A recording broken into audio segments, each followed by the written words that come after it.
memiliki akhlak yang agung, ya. Langsung Allah memuji, ya. Jadi kalau sering kita sampaikan, walaupun sedunia ini manusia penuh rekayasa, konspirasi, ya, ingin menghinakan Rasulullah, kita kasih sama. Karena Allah langsung, ya. Allah Subhanahu wa Ta'ala langsung yang kemudian memuji, ya, betapa agungnya kemuliaan akhlak Rasulullah SAW yang kita ini, ya, dalam Al-Quran dalam surat Al-Ahzab ayat 21, laqad kana lakum fi Rasulillahi uswatun hasanah. Dalam diri Rasulullah SAW itu terdapat keteladanan, ya, menjadi uswah, contoh yang hasanah, yang terbaik agar kita bisa menjalani hari-hari kehidupan kita di atas dunia ini yang sungguh sangat singkat ini. Nah, ini kita Pak Khairul, ya, di ujung tahun ini kan.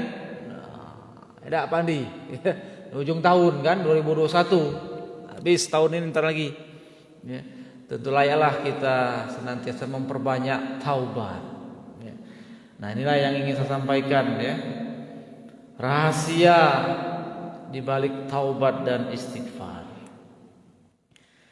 Kita mulai dari pesan Allah Subhanahu wa Ta'ala dalam Al-Quran, dalam surat At-Tahrim, surat yang ke-66, ayat yang ke-8. Allah berpesan pada kita semuanya, ibu sekalian, jemaah yang berbahagia. Apa pesan Allah dalam Al-Quran dalam surat At-Tahrim ayat 66 ini? A'udzubillahi minasyaitonirrajim. Ya ayyuhallazina amanu. Ini panggilan kebahagiaan dari Allah kepada orang-orang yang beriman. Apa panggilannya? Tubu ilallahi taubatan nasuha. Hai orang-orang yang beriman, bertaubatlah kepada Allah dengan taubatan nasuha. Ini kita sering dengar ini. Taubatan nasuha itu apa?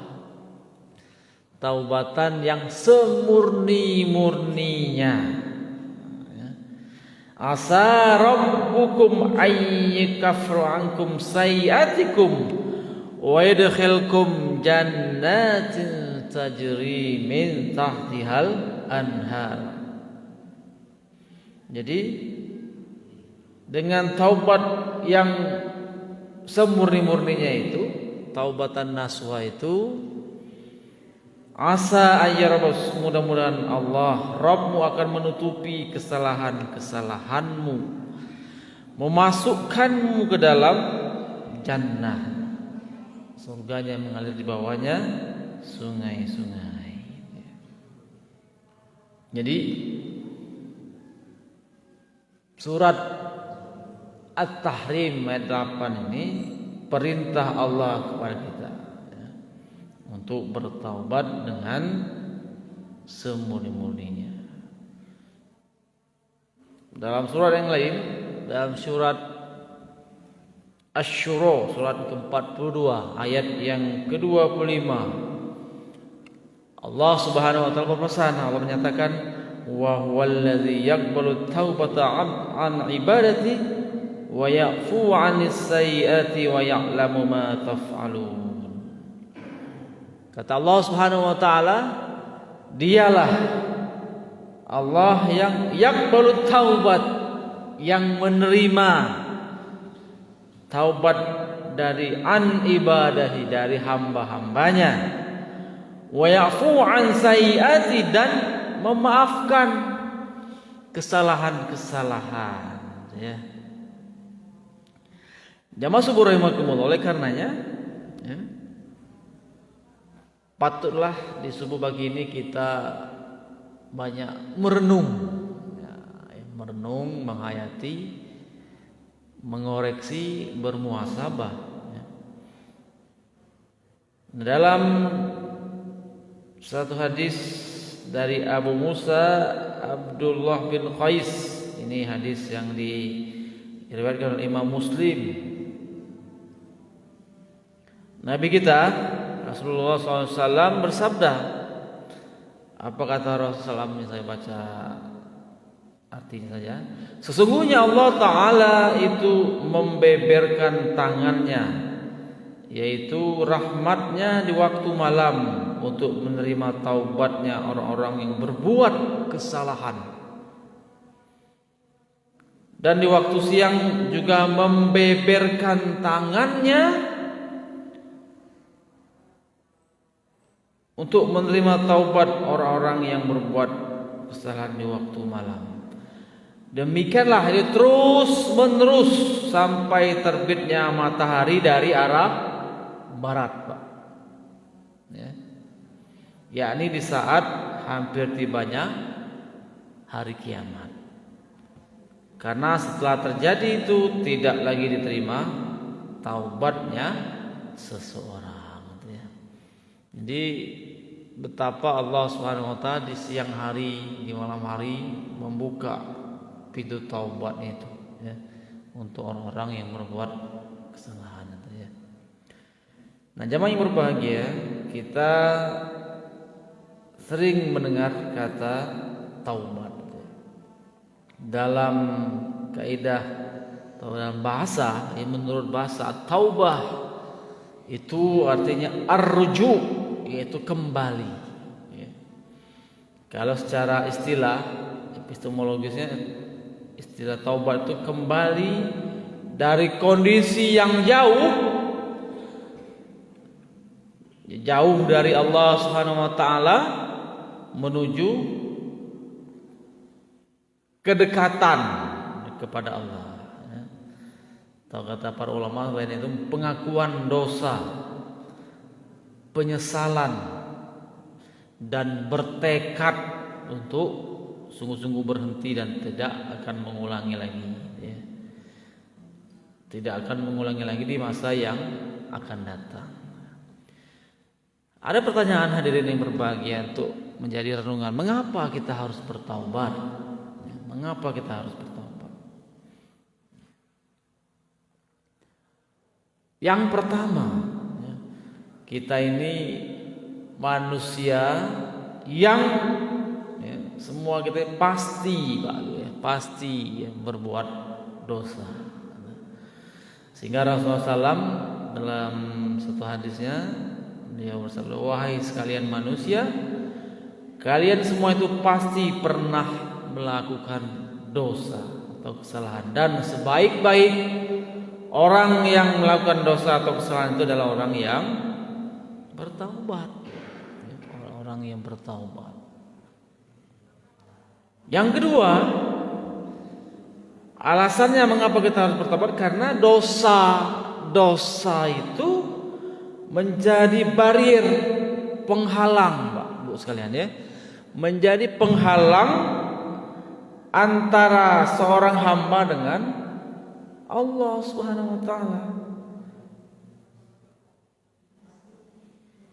Jadi dia akan menjadi penghalang, terhalang dari Allah Subhanahu wa taala. Makanya pentingnya kita bertaubat kepada Allah Subhanahu wa taala.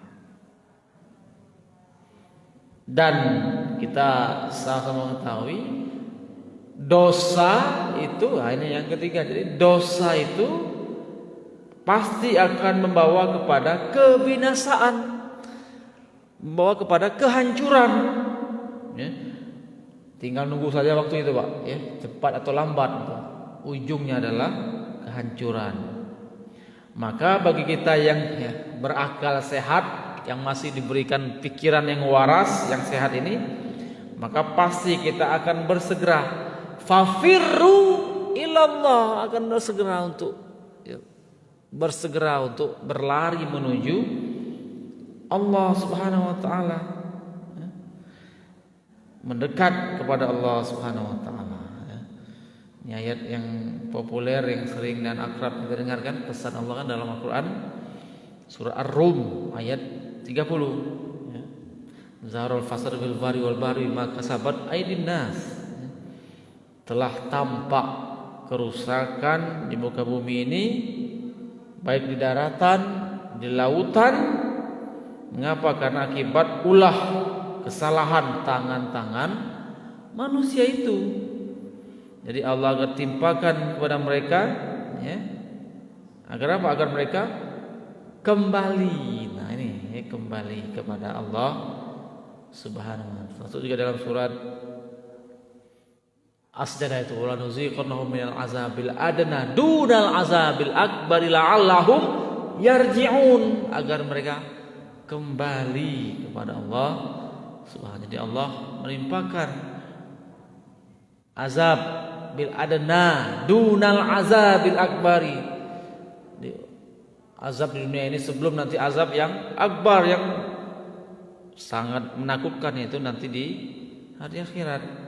Jadi agar apa? Agar kita kembali, ya, kepada Allah Subhanahu wa taala. Kemudian apalagi alasannya mengapa kita harus bertaubat, Bapak Ibu yang berbahagia? Karena memang dia perintah Allah. Tadi di awal mukadimah saya buka surat At-Tahrim ayat 8 tadi.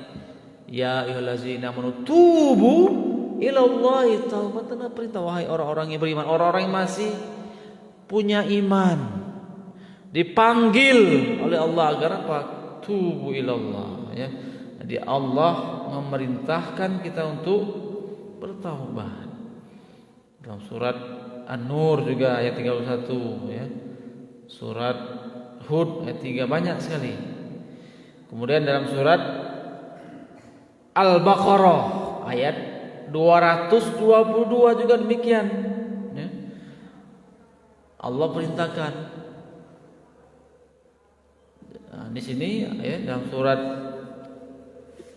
Al-Baqarah ayat 222 itu Allah Subhanahu wa taala menyatakan, ya, Allah itu menyukai, Allah itu suka, cinta, ya, kepada orang-orang yang bertaubat. Kita bacakan ayatnya, ya. Surat Al-Baqarah ayat 222, ya. Apa kata Allah Subhanahu wa taala? Ini di ujung ayatnya, ya.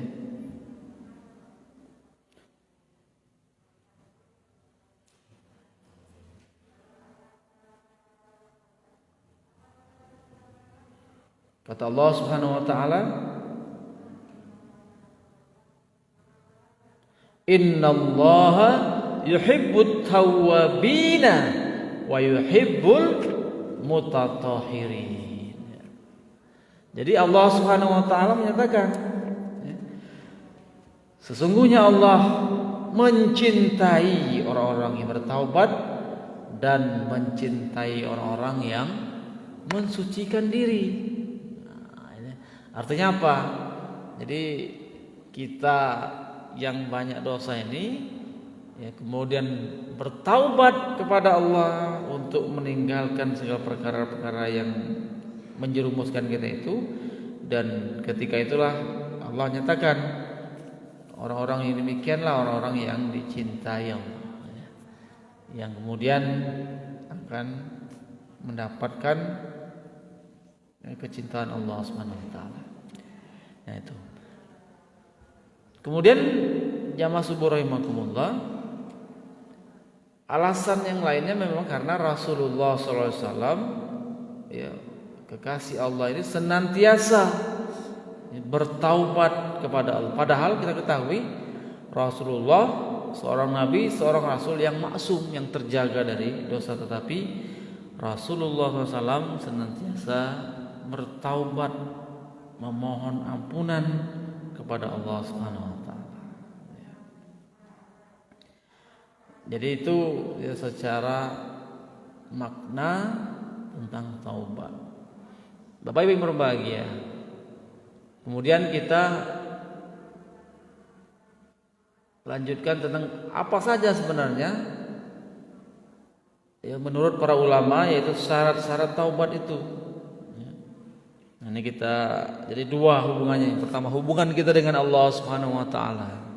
Kemudian yang kedua hubungan kita dengan manusia.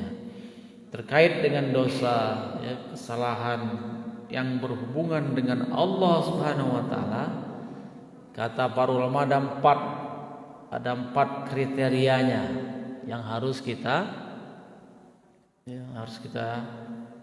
selesaikan. Yang pertama, Kalau dosa itu berhubungan dengan Allah Subhanahu wa taala, maka yang pertama kita betul-betul menyesal ya. Dari dosa itu ya, jadi bentuk penyesalan kita karena telah melakukan dosa itu kepada Allah Subhanahu wa taala. Ini pertama. Ya, jadi syarat ya menurut para ulama taubat yang terima itu penyesalan. Yang kedua, berhenti, Pak Ibu sekalian, berhenti dari melakukan dosa itu. Berhenti. Bukan mengulangi lagi, ya, betul-betul berhenti.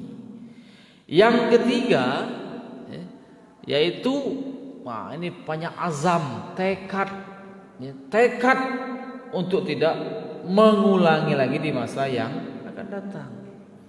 Ya, betul-betul dia bertekad dengan sungguh-sungguh, ya, dia tidak akan ya, melakukan lagi di masa-masa yang akan datang. Dan yang keempat, kata para ulama, taubat yang diterima itu betul-betul ya, dilakukannya ya, sebelum nyawa sampai di tenggorokan, atau bahasa kita di waktu sebelum sakaratul maut. Dalam hadis Imam Muslim di dalam kitab Riyadhus Shalihin, Inna Allah yaqbalu taubatal abdi ma lam yugharghir. Jadi Allah itu menerima taubat seorang hamba sebelum nyawa itu sampai di tenggorokan. Atau dalam hadis hadis yang di awal tadi bacakan, sebelum matahari terbit dari barat. Nah, ini terkait dengan Allah Subhanahu wa taala. Ada 4: penyesalan dari dosa itu karena Allah, kemudian berhenti ya, tidak mengulangi lagi, kemudian bertekad tidak akan mengulangi lagi di masa yang akan datang, dan dilakukan sebelum nyawa kita sampai di tenggorokan, dalam yugharghir ya, tenggorokan kita.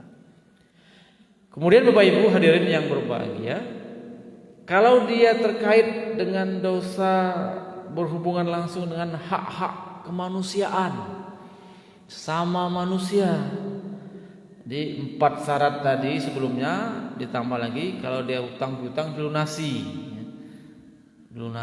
ya. Kalau dia pinjam dikembalikan hak orang lain itu ya. Ataupun meminta kerelaannya ya. Dan kemudian memperbanyak amal-amal kebaikan. Ya. Ini terkait dengan hak-hak kemanusiaan kita, hablum minanas kita dengan sesama manusia. Jamaah subuh rahimakumullah. Berikutnya dari taubat ini, mengapa ya, taubat perintahkan? Ternyata ada keutamaannya ya, ada sesuatu yang kita dapatkan ketika kita ya, bertaubat ini. Nah, tadi ya kita sampaikan apa yang pertama ada di surat Al-Baqarah ayat 222 itu, meraih kecintaan Allah Subhanahu wa taala. Jadi orang yang bertaubat itu mendapat kecintaan Allah. Ya, mendapatkan kecintaan Allah. Innallaha yuhibbu taubatal. Inna yuhibbu tawwabina wa yuhibbul mutatahhirin. Jadi dicintai Allah Subhanahu. Jadi kalau kita ingin mendapatkan kecintaan Allah, maka ya bersegera untuk memperbanyak taubat kepada Allah Subhanahu wa taala. Kemudian apalagi buah dari taubat itu mendapatkan nikmat dari Allah Subhanahu wa taala, baik di dunia maupun di akhirat. Dalilnya surat Nuh. Surat Nuh ayat 10, 12, At-Tahrim ayat 8. Jadi Allah Subhanahu wa taala ya, akan memberikan nikmat kepada hamba-hambanya yang senantiasa bertaubat kepada Allah Subhanahu wa taala. Jadi itu yang kedua, mendapat cinta Allah, kemudian mendapat nikmat. Dan yang ketiga yaitu dihapuskannya dosa-dosanya. Wa yukaffir anhum sayiatihum. akan diampuni dosa-dosa oleh Allah Subhanahu wa taala. Dan ini yang paling penting ya, kita ya, doa kita kan, Allahumma inna nas'aluka ridhoka wal jannah. Nah ini diganjar oleh Allah yaitu surga. Surat At-Tahrim ya 8 tadi. Jadi dijanjikan Allah Subhanahu wa taala surganya. Dan ini tempat yang sungguhnya kan nenek moyang kita Adam dan Hawa itu kan semuanya tempatnya di awalnya di surga ya. Nah, karena melakukan kesalahan kan kemudian diusir kul nahbitu minha jami'ah karena melanggar perintah Allah yang makan buah kuli diusir ke dunia ini. Dan tapi kemudian kan nenek moyang kita ini Adam dan Hawa bertaubat ya, doanya terkenal apa ya, Rabbana zolamna ampusana wa ilam taghfir lana wa tarhamna lanakunanna. Ini doa Nabi Adam ya. Ya Allah, kami telah menzalimi diri kami. Waghfir lana, ampuni kami. Warhamna, rahmatnya. Minta rahmat Allah. Lanakunanna minal. Jadi pengakuan ya. Pengakuan dosa ini ya. Ini diajarkan Allah ya kepada kita dalam doa yang dari lisannya Nabi Adam alaihissalam.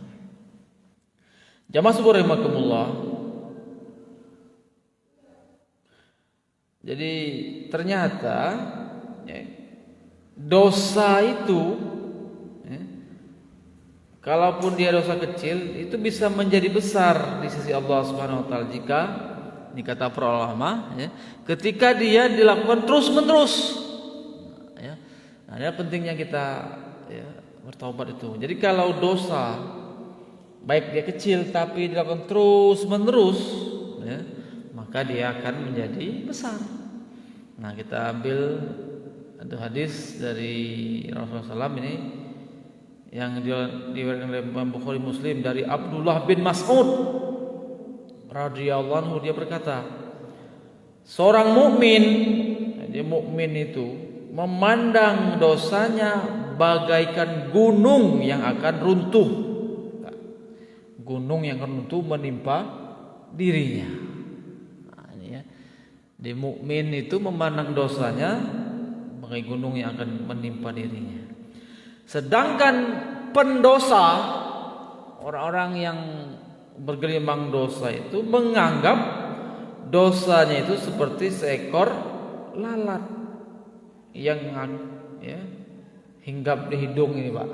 Nah, ya. Jadi cukup diusir dengan tangannya saja, tidak asal dedes. Ya, biasa baik. Ini hadis dari Abdullah bin Mas'ud ya, ketika Rasulullah mengingatkan. Jadi bayangkanlah jemaah yang berbahagia ya, takut kita. Itu saja kemarin kan Gunung Semeru aja batu-batu. Bayangkan erupsinya kan. Tunggang langgang betapa ya di Lumajang kemarin ya. Nah, jadi jemaah yang berbahagia, patutlah kemudian kita banyak-banyak ya merenung ya, di penghujung tahun ini ya, dengan umur yang masih Allah berikan ini ya, mari kita banyak-banyak bermuhasabah ya. Karena tidak lama lagi kita akan meninggalkan dunia ini ya. Tidak lama lagi. Dan nanti di akhirat kehidupan yang kata Rasulullah dalam hadisnya, wa innalakum antahyauna fala tamutu abada. Kehidupan yang selama-lamanya, wala tamutu abada, tidak ada lagi yang namanya kematian. Itulah nanti di akhirat. Kalau di dunia ini setiap hari Bapak Ibu ya, kita menyaksikan tetangga, saudara, keluarga, sahabat kita yang dipanggil Allah Subhanahu wa taala. Inilah namanya dunia. Ya. Tempat meninggal bukan tempat kita tinggal. Tempat tinggal kita itu nenek moyang kita yang utama ya, di surga. Jadi ini yang pertama. Jadi kalau dia lakukan terus menerus, maka dia akan menjadi dosa yang ya, akan membinasakan kita. Kemudian bangga dengan dosa yang dilakukan. Jika seorang melakukan dosa tanpa diketahui orang lain, kemudian dia bahkan ada yang menceritakannya, bangga. Ya. Nah ini Rasulullah SAW dalam hadisnya dia bersabda, setiap umatku selamat kecuali orang-orang yang terang-terangan berbuat dosa. Dan di antara perbuatan terang-terangan melakukan dosa itu ialah jika seorang berdosa di malam hari, sementara Allah telah menutupi aibnya, tapi di pagi hari ia merobek tirai penutup itu sambil berkata, wahai fulan, semalam aku melakukan ini dan melakukan ini, diceritakannya kepada orang lain. Bapak Ibu yang berbahagia, kemudian yang ketiga, jika yang melakukannya seorang alim yang menjadi panutan, hanya hadis Imam Muslim. Karena apa yang ia lakukan dicontoh oleh orang lain. Ketika ia melakukan dosa, maka ia juga mendapatkan dosa orang yang mencontohkannya. Dalam hadis Imam Muslim, Rasulullah SAW bersabda, barang siapa memberikan contoh keburukan dalam Islam, maka baginya dosa perbuatan itu dan juga dosa orang yang mencontohnya. Setelah itu tanpa dikurangi sedikit pun dari dosa pelakunya. Jadi mari kita ya dari pesan Allah Subhanahu wa taala, mari kita bersegera bertaubat, jangan menunda-nundanya, karena kita tidak tahu misteri rahasia umur ini. Jadi mari kita bersegera tubu ilallahi taubatan nasuha. Semoga Allah Subhanahu wa taala menjadikan kita semua orang-orang yang selalu bertaubat kepada Allah Subhanahu wa taala. Banyak-banyak kita memohon ampunan Allah agar kita menjadi pribadi-pribadi yang senantiasa bertaubat, dan tentu kita kembali kepada Allah Subhanahu wa taala nanti insyaallah ya dalam kondisi suci bersih, karena kita senantiasa banyak-banyak minta ampun kepada Allah Subhanahu wa taala, dan tentu itulah yang kita harapkan ya. Kembali kepada Allah Subhanahu wa taala dan tentu dalam kondisi yang suci. Dan itulah panggilan ya ayyuhal mutmainnah, ya ayyuhan nafsul mutmainnah, irja'i ila rabbiki radiyatan mardiyah fadkhuli fi ibadi. Masuklah ke dalam golongan hamba-hambaku. Wadkhuli jannati, dan masuklah ke dalam surga. Ini ya dalam surat ya di surat yang terakhir ya, surat Al-Ghasyiyah. Yang berbahagia ini saja mungkin yang bisa kita sampaikan mengisi kuliah subuh pagi ini. Mudah-mudahan ada manfaatnya bagi kami pribadi dan bagi kita semuanya. Mudah-mudahan Allah Subhanahu wa taala mengumpulkan kita semuanya di subuh pagi ini di masjid yang berbahagia ini, Masjid Al-Qudus yang kita cintai, dan kita bermohon pada Allah Subhanahu wa taala kita semuanya nanti dikumpulkan Allah Subhanahu wa taala dalam surganya yang penuh dengan kenikmatan. Amin. Amin. Wa naqulu qouli hadza wa astaghfirullakum subhanallah bihamdihi subhanallah bihamdika asyhadu an la ilaha illa anta astaghfiruka wa atubu ilaihi. Nasrun minallah wa fathun qarib wa basyiril mu'minin. Assalamualaikum warahmatullahi wabarakatuh.